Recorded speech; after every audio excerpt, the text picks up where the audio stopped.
नमस्कार, मेरा नाम कुमार आदित्य हुआ। आदित्य कीर्ति सीटर क्लासेस में आप सभी लोगों का स्वागत है।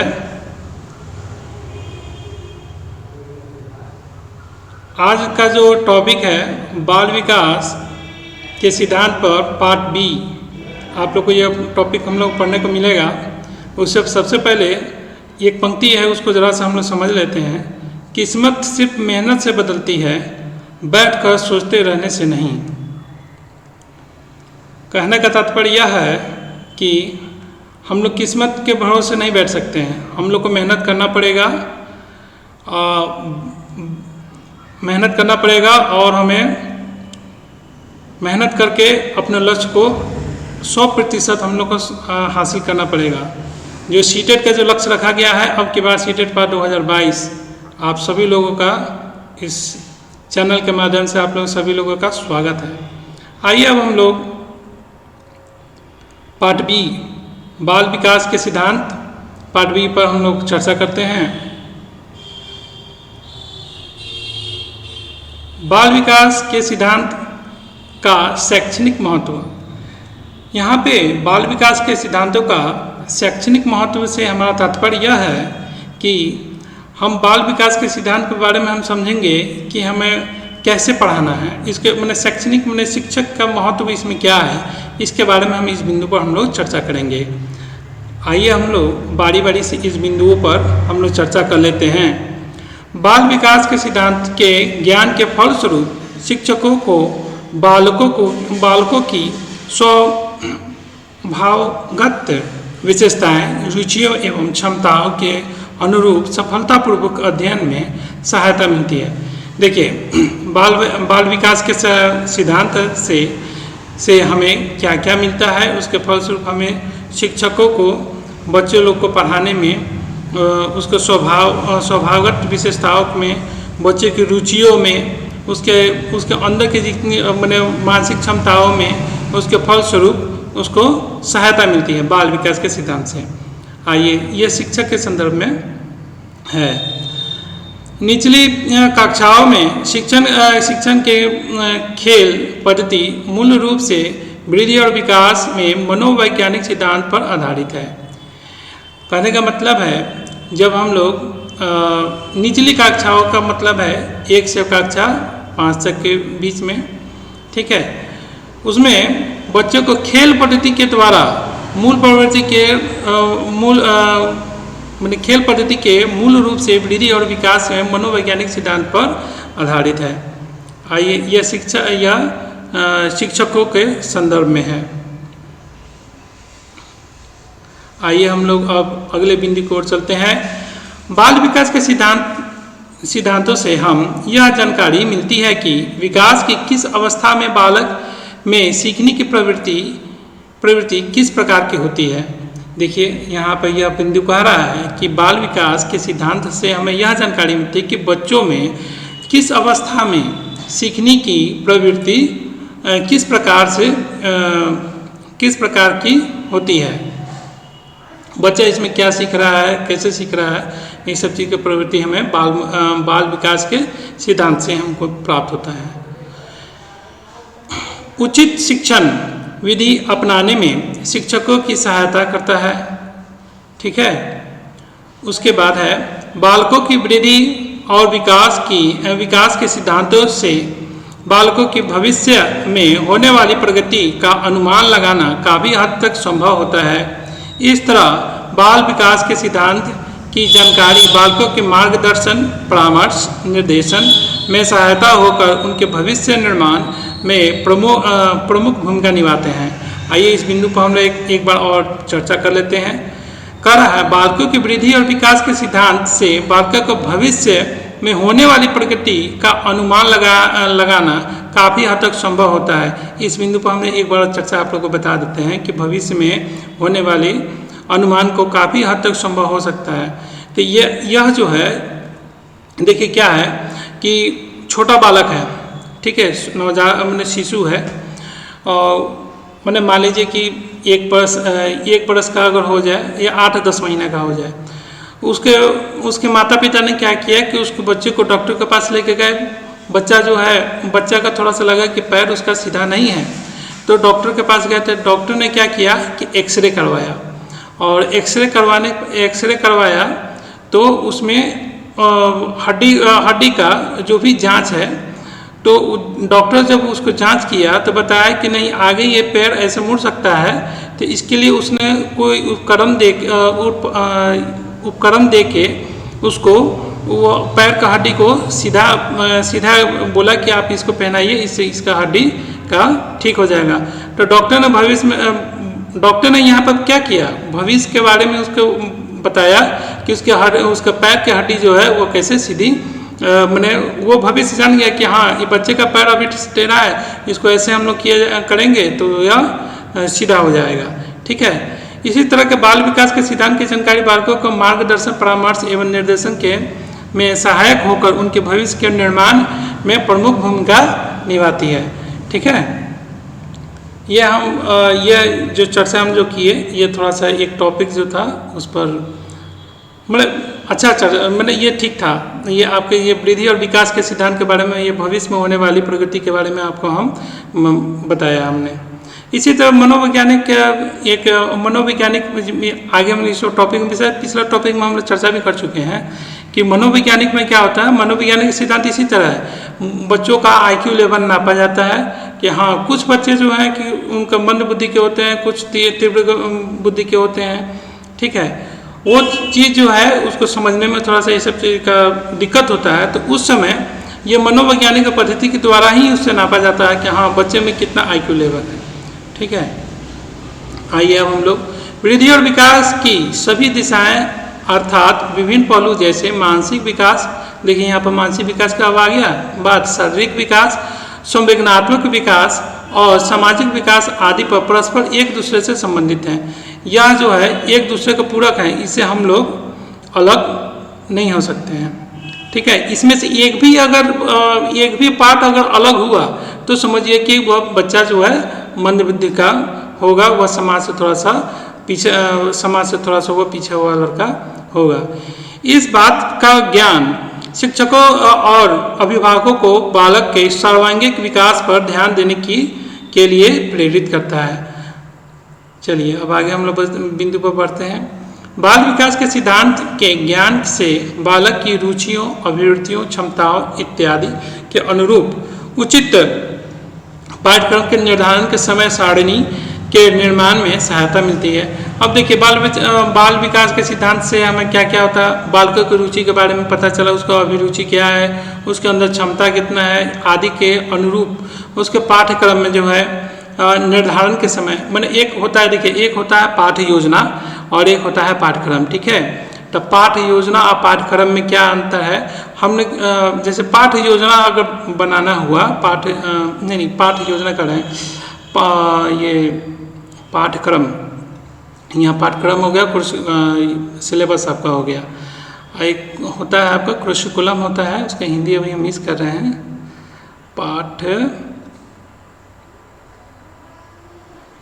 ठीक है, अगले टॉपिक में इसको हम लोग चर्चा कर देंगे इसके बारे में। अच्छा जान लीजिए कि करिकुलम और सिलेबस में अंतर क्या है।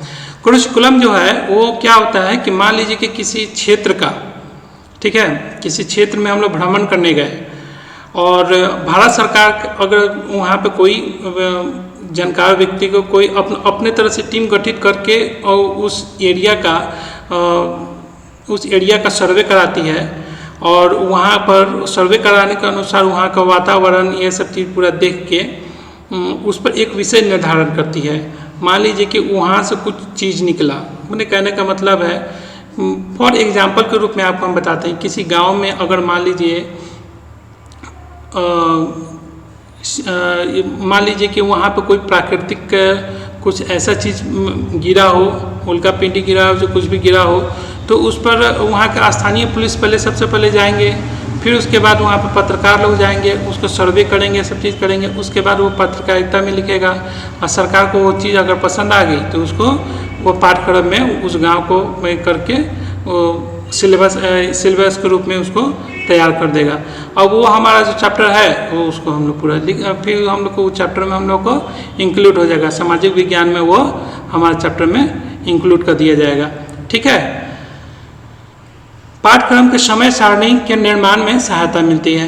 यह बात आपको स्पष्ट रूप से समझ क्लियर हो गया? ठीक है। अब एक और उदाहरण के रूप में हम आपको बताते हैं। जैसे कि मान लीजिए कि रांची के रहने वाले महेंद्र सिंह धोनी हैं, ठीक है। इनको तो पहले कोई नहीं जानता था कि वो क्रिकेट खेलते हैं, अच्छा क्रिकेट खेले। तो उनके गांव से, वो रांची शहर से वो बिलोंग करते थे, उनके बारे में लिखा गया और उसके बाद उनको किताब के पाठ्यक्रम में उनको शामिल कर लिया गया, ठीक है। उसी तरह महान बल्लेबाज क्रिकेटर सचिन तेंदुलकर, उनका भी अभी हम लोग महाराष्ट्र में देखते हैं, महाराष्ट्र की किताब में उनका नाम आता है, ठीक है। तो वो पहले उनके बारे में उनके पूरे जीवनी के बारे में उनका लिखा गया। फिर उसके बाद वहाँ के सरकार ने डिसाइड किया कि नहीं, सचिन तेंदुलकर को वो भारत रत्न से सम्मानित हैं, तो उनको फिर वो पूरा किताब उनके लिए उनका बना और वहाँ के पाठ्यक्रम में एक सिलेबस में उनको वहाँ पर पाठ में इनको इंक्लूड किया गया, ठीक है।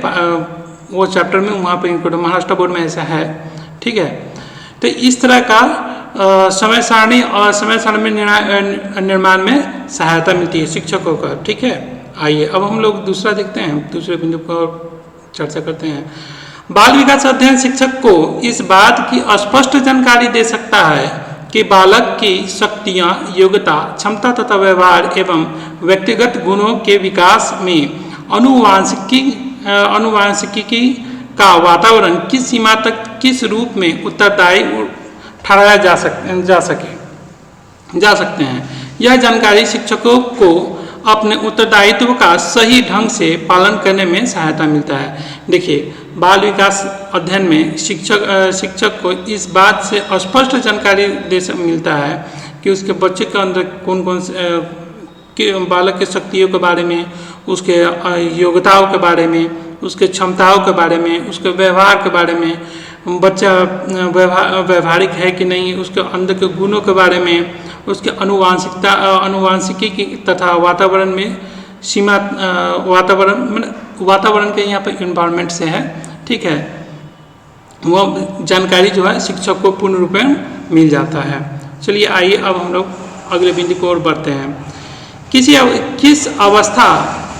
किस अवस्था विशेष में बालक के विकास का क्या सामान्य स्तर होना चाहिए, इस बात का ज्ञान से अध्यापक को अपने शिक्षण के उचित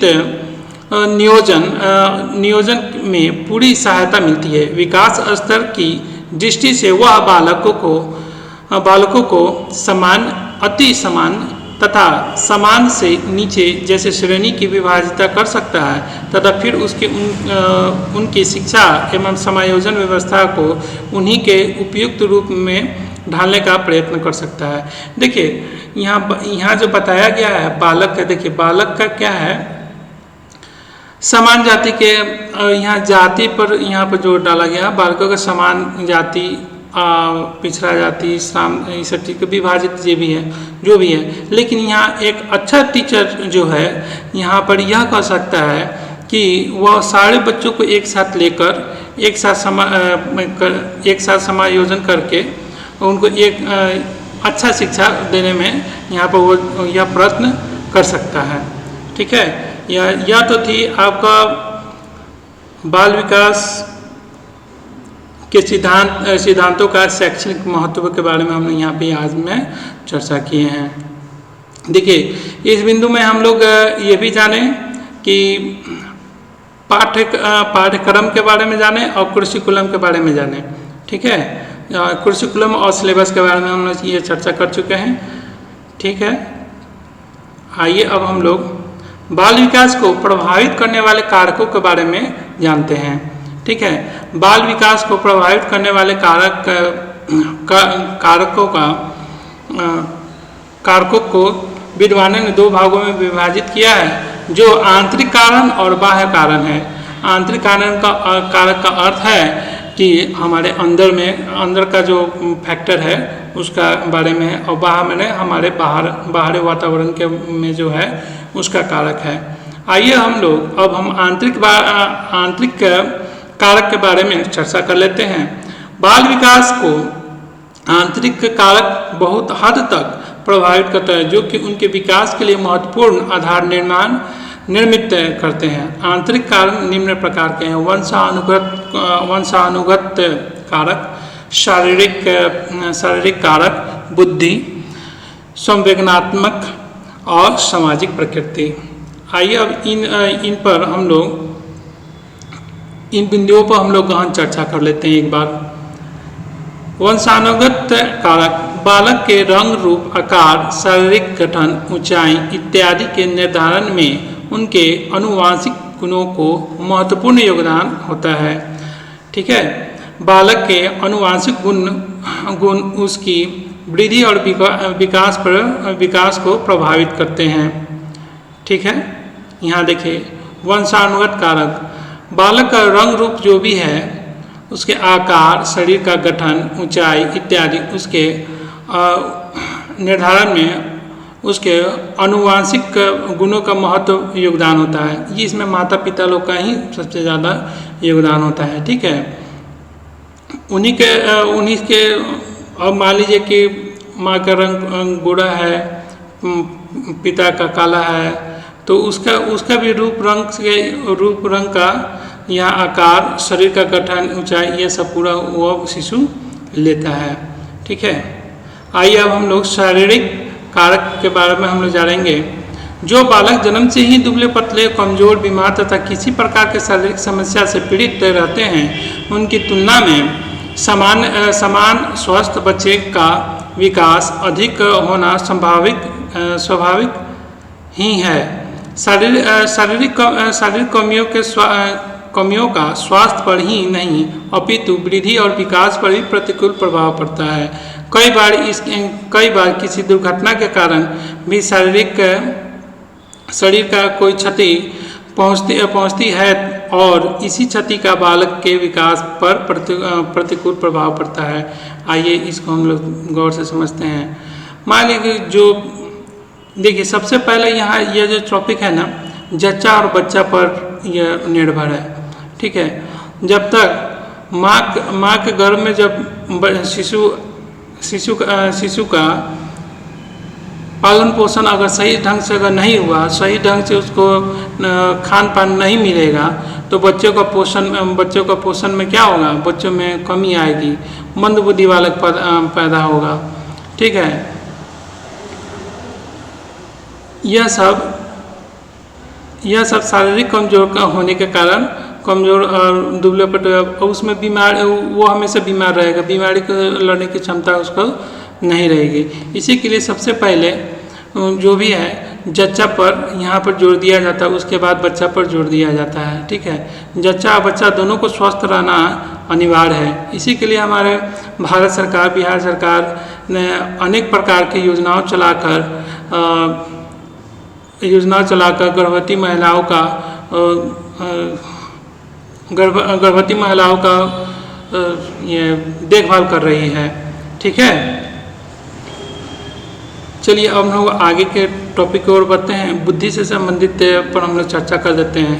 देखिए, बुद्धि को अधिगम की योग्यता, समायोजन योग्यता, निर्णय लेने की क्षमता इत्यादि के रूप में परिभाषित किया जाता है। जिस प्रकार बालक के सीखने की गति अधिक होती है, उसी प्रकार उसका मानसिक विकास भी तीव्र गति से होगा।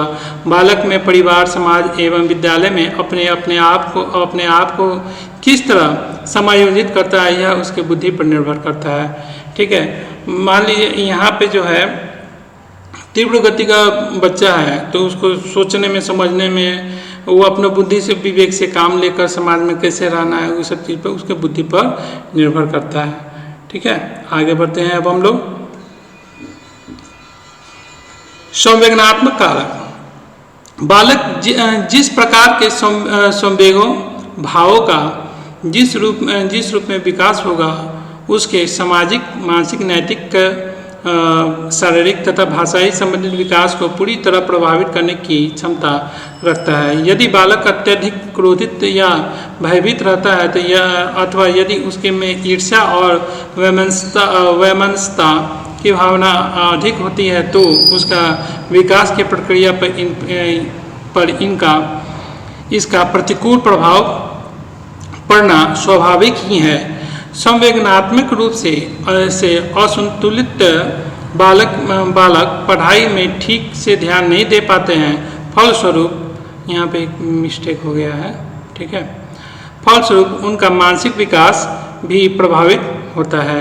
देखिए, कहने का मतलब है, बालक अगर क्रोधित होगा, ठीक है, जिद्दी स्वभाव का होगा, ठीक, जिद्दी स्वभाव, किसी की बात नहीं मानेगा, मैंने सबसे करके कक्षा में सही से व्यवहार नहीं करेगा, तो इसका क्या होगा, इसका समाज के प्रति बहुत मैंने नकारात्मक दृष्टिकोण बनेगा, है कि नहीं।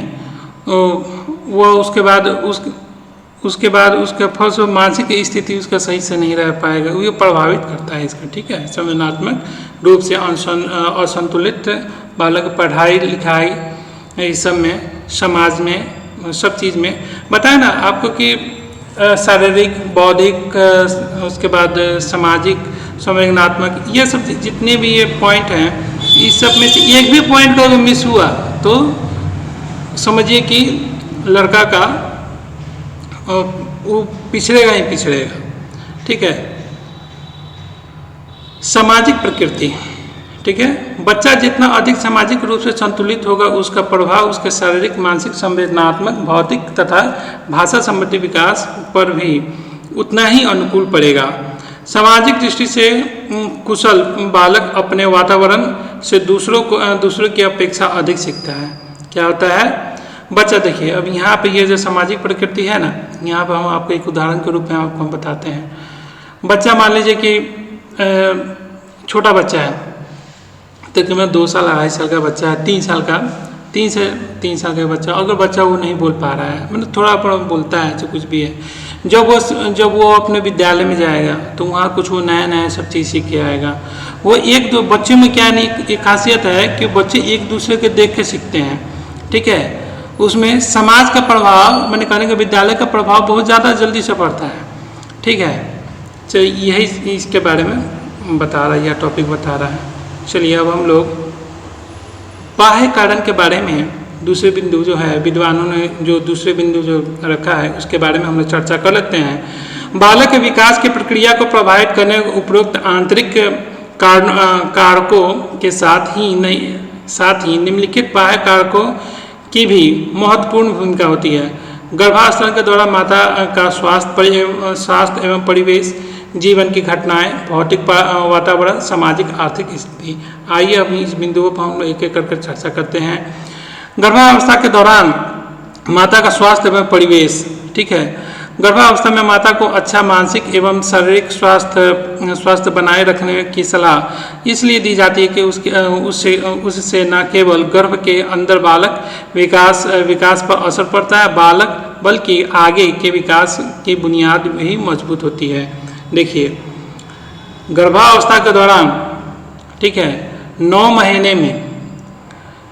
महीने में माँ जो है जो एक्टिविटी करती है वो उस दौरान उसमें वह 9 महीने ही निर्धारण करता है कि बच्चे में कैसा विकास हो रहा है। इस गर्भावस्था के दौरान उसको खाने पीने पर ध्यान देना चाहिए, अच्छे किताबों को पढ़ना चाहिए, धार्मिक किताबों को पढ़ना चाहिए, ठीक है। भजन कीर्तन में अपना जो भी लगे हुए हैं, पूजा पाठ में लगे हुए हैं, तो वो चीज़ करना चाहिए।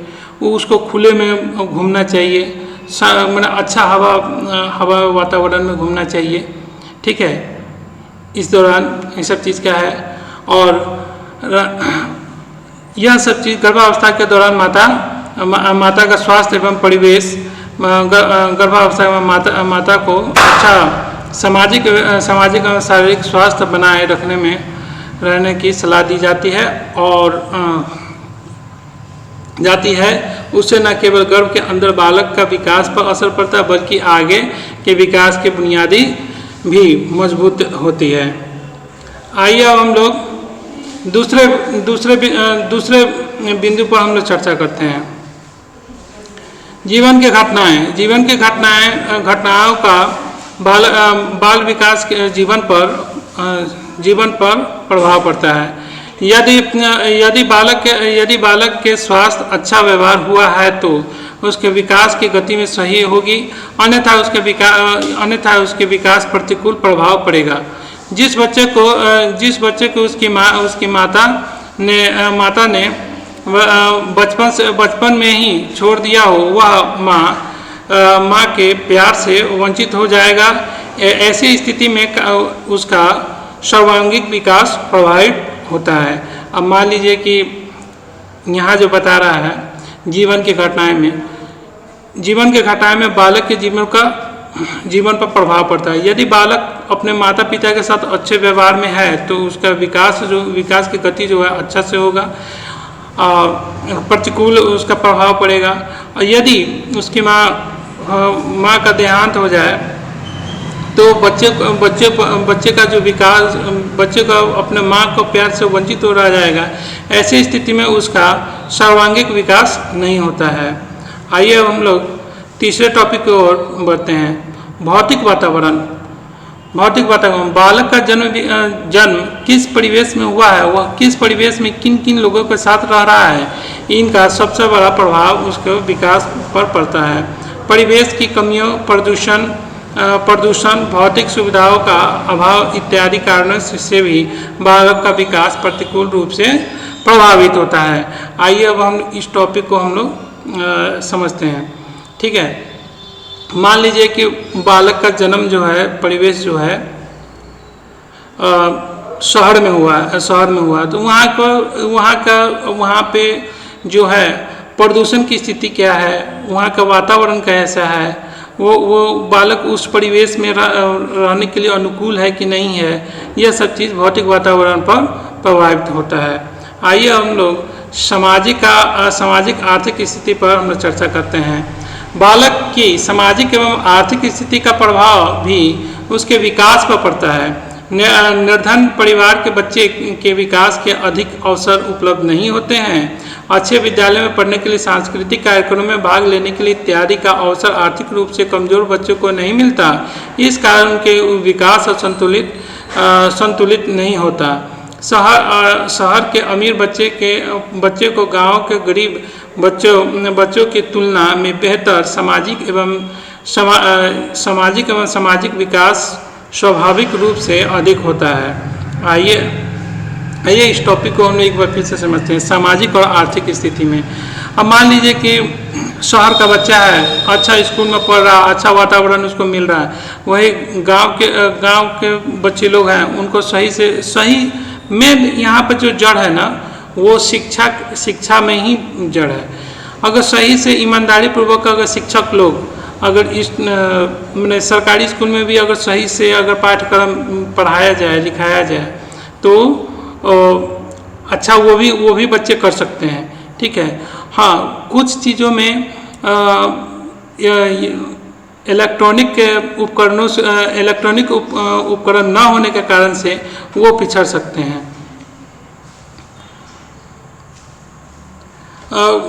सकते हैं। ठीक है, आइए अब हम लोग बाल मनोविज्ञान पर हम लोग तीसरे चर्चा करते हैं। बाल मनोविज्ञान की एक शाखा है जिसके अंतर्गत बालकों के व्यवहार, स्थितियों, समस्याओं तथा उन सभी कारणों बालकों के व्यवहार, स्थितियों के समस्याओं तथा उन सभी कारकों के अध्ययन किया जाता है जिसका प्रभाव बालकों के व्यवहार एवं विकास पर पड़ता है। इसके अंतर्गत बालकों में जन्म से लेकर बाल अवस्था तक का अध्ययन किया जाता है। यह शिक्षकों के शिक्षण की प्रक्रिया में मदद करता है तथा बालकों के कारण स्वाभाविक विकास में महत्वपूर्ण भूमिका निभाता है। ठीक है, आइए विद्वान मनोवैज्ञानिक क्रो ने बाल मनोविज्ञान को इस प्रकार प्रभाषित किया है कि बाल मनोविज्ञान एक वैज्ञानिक अध्ययन है जिसमें बालक के जन्म से पूर्व काल से लेकर उसकी किशोरावस्था तक अध्ययन किया जाता है। थॉम्स के अनुसार बाल मनोविज्ञान सभी को एक नई दिशा में संकेत करता है यदि उसे उचित रूप में समझाया जा सके तथा उसका उचित समय पर उचित ढंग से विकास हो सके तो हर बच्चा एक सफल व्यक्ति बन सकता है। आइए अब हम लोग चौथे टॉपिक की ओर बढ़ते हैं, बाल मनोविज्ञान की उपयोगिता एवं महत्व के बारे में।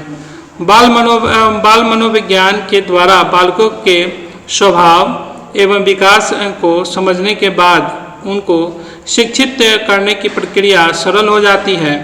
बाल मनोविज्ञान बालकों के व्यक्तित्व विकास को समझने में सहायक होता है। बच्चों को समय पर निर्देशन की आवश्यकता होती है। इस निर्देशन के द्वारा ही बालकों को उनकी रुचि के अनुरूप विभिन्न कौशलों का विकास किया जा सकता है। बाल मनोविज्ञान की सहायता के बिना बाल निर्देश संभव नहीं है। बाल मनोविज्ञान के जरिए बालक के अध्ययन कर उसके भविष्य के बारे में बताया जा सकता है।